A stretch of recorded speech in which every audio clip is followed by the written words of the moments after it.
ZOSO law is written, once it is declared, it has to come to Parliament at intervals to be renewed.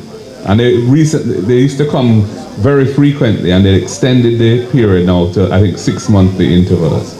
But there's been no clear policy direction from the Minister of National Security as to what needs to happen, what the circumstances have to be like for them to say, okay, we've gone far enough with this particular thing and we need to move on.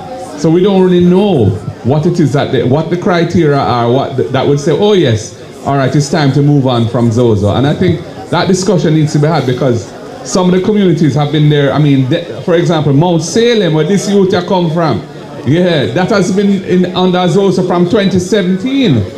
Yeah, I think it was the first with Denham Town. Both of them are still under ZOSO. Augustown has been on it for many years now. I don't even know how long it is. So, you know, we need some clear policy direction around it. And I think we need to have, for me, the way to deal with that would be to have community engagement and say, how has it worked? Are you happy about it? Do you feel it has achieved something? What is the positives? What are the negatives?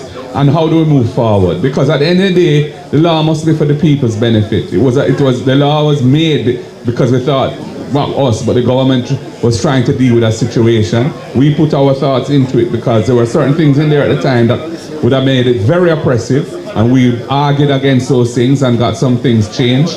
But it's not perfect, and the people who live through that experience must be our guide as to what needs to happen and how it ought to be dealt with on an ongoing basis. So to us, consultation with the people must be very much part of developing the policy as to how you come out of this situation.